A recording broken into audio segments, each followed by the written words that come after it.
Hello guys, this is Bridget of Bridging Healthcare and thank you for coming back again to my channel. And today I want to talk about preparing for a career growth or a career push. As healthcare professionals, at a point in your career, you might beginning to consider, I don't want to just stay as a carer. I want to do other things. I want to try and, improve my skills. I want to get a better role. How do you prepare yourself for that better role? If you do not prepare, then you will, if you don't get it, you shouldn't blame anybody. And this short video is just to tell you how to prepare. So you are already in your role, you are already working, you are probably a healthcare worker, you are probably a support worker, and this is what you're doing. First off is tell yourself that it doesn't stop here, because there is a room for expansion, there's room for growth. So you have already agreed with yourself that this is what you want to achieve, and set a timeline for yourself. All right, and when you have done that, you'll find out that you start deliberately being careful when you're writing your notes.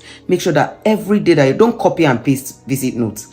Make sure that your note is person-centered, is detailed, is professionally written, and whoever is auditing it at the end is reading like, wow, this is good. I remember in one of the places where I worked, and I was auditing the notes, and I just noticed that this lady, her notes are always exceptional. Like, she takes her time to write it, the typo and everything. And I recommended her for promotion, and she was actually promoted, and I'm glad that I made that decision, and I'm so proud of what she has achieved so far. So you see, I'm saying about somebody, and you want somebody to say that about you. So all the things you have gathered, maybe you have a master's degree in something, bring it to play. Make sure that your visit notes are fantastic. When you are doing incidents, when you are reporting how you comport yourself at work, it affects. Then the next thing is training. So when you start engaging, you look at the line of place you want to progress, and then go into training.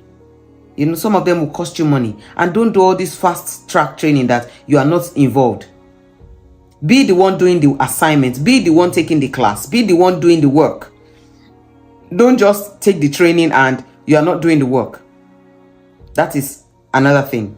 Then, next thing I'm going to tell you is, now when you're having supervision in your office, have a meeting with your HR and tell them what you are looking at as your line of progression. Let them be aware. Number one, when they are aware, they know how to help you. They know what to do with you. They know which areas to place you. So have that in mind. Then finally, when the opportunity comes, take it.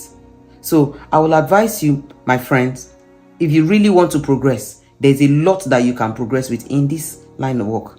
Health and social care space is beautiful, is massive, is lovely. So remember what I told you. First off, make up your mind. I don't just want to do the job because of money. I want to progress. I want to, achieve something. This is my aim. So you already know your aim. Now that you know your aim, what is the next step? The next step is to start taking baby steps towards it. So when you're writing your visit notes, you're not doing it for somebody, you're doing the right thing. Always do the right thing when you're working. Make sure that you are doing the right thing at all times. What happens is, when you're doing the right thing, you will not know the day that it will be picked out, but it will have become a culture. Remember, our little actions become our habits. Our little habits become our character. Our characters become our personality, and that's a lifestyle, and that is you. So when you start making the habit of, every time I visit my client, I will write a visit note that is proper. I will not write a visit note that is short and it does not express. So when it has become your culture, you see that your writing skills improve, and then you give enough time to it.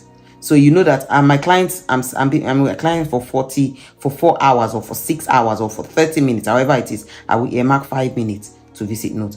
Personally, if I'm with an individual and I'm with them for up to 8 hours, I write the visit note every 2 hours. I'm updating it. You know why? So that I don't forget anything. The faintest pen is sharper than the sharpest brain. So I write my notes every 2 hours. So I break it down into 4. So whatever happened within the past 2 hours, I wrote it. So you will see that my visit note expresses in details. And then I check my typos. I want to be sure that I'm not typing wrongly, because the visit note is legal tender. That is where it starts from. It also starts from your mannerism, what you do with your clients, how you support them, how you communicate with them, how you smile, how you make them feel. There's a video I did in 2023. What makes you exceptional? How you make an individual feel. They might not remember your name, because so many carers visit them. They might not remember, how you look, but they will remember how you make them feel. Even when somebody lives with vascular dementia, they know how you make them feel. And that is what you need to consider. And then next thing is start taking courses that will help you. Start researching, what can I do that will make me exceptional? What can I do that will make me, and then after doing that, remember, when you are having supervision with your company or you're having a meeting, tell them that this is my career progression. You're already doing courses. This is what I've done. This is what I've done. It does tell the difference. And then when the opportunity comes, do what? Take it. And I wish you all the best, even as you're progressing your career. Thank you so much for coming again and again. If you have any question, please send me an email to ezobiakobridget@gmail.com and I'll be happy to respond to you. Remember, this is Bridging Healthcare, and continue to stay the best in your job. Bye.